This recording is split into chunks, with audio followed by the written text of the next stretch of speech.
નમસ્કાર મિત્રો, હું એડવોકેટ વિજય ઝાલા. આજના વિડીયોમાં આપણે વાત કરીશું વકીલ એટલે કે એડવોકેટ આપણા સમાજ માટે કેટલો ઉપયોગી છે.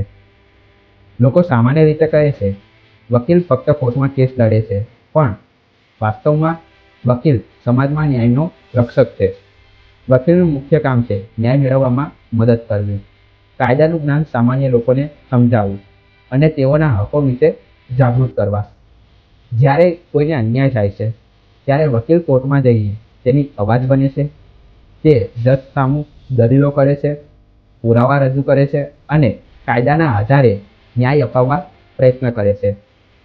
વકીલ ફક્ત વ્યક્તિગત કેસ લડતો નથી, પણ સમાજના હિતો માટે પણ કામ કરે છે.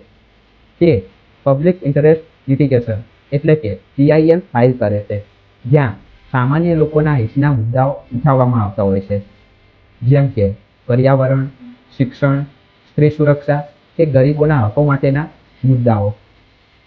વકીલ લોકોના હક વિશે શિક્ષણ આપે છે અને કાનૂની સલાહ મફતમાં આપે છે, અને ઘણી વખત નબળા વર્ગના લોકો માટે કાનૂની મદદ પણ કરે છે.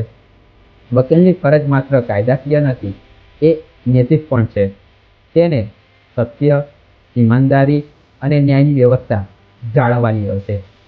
તો મિત્રો, વકીલ એટલે ફક્ત કોર્ટમાં ઊભો રહીને દલીલ કરતો વ્યક્તિ જ નહીં, એ ન્યાય માટે રક્ષક છે, સત્યનો સાથી છે અને સમાજનો સાચો માર્ગદર્શક છે. અને મને ગર્વ છે કે હું વિજય ઝાલા એક એડવોકેટ છું અને એડવોકેટ તરીકે લોકોની મદદ કરું છું. ધન્યવાદ મિત્રો.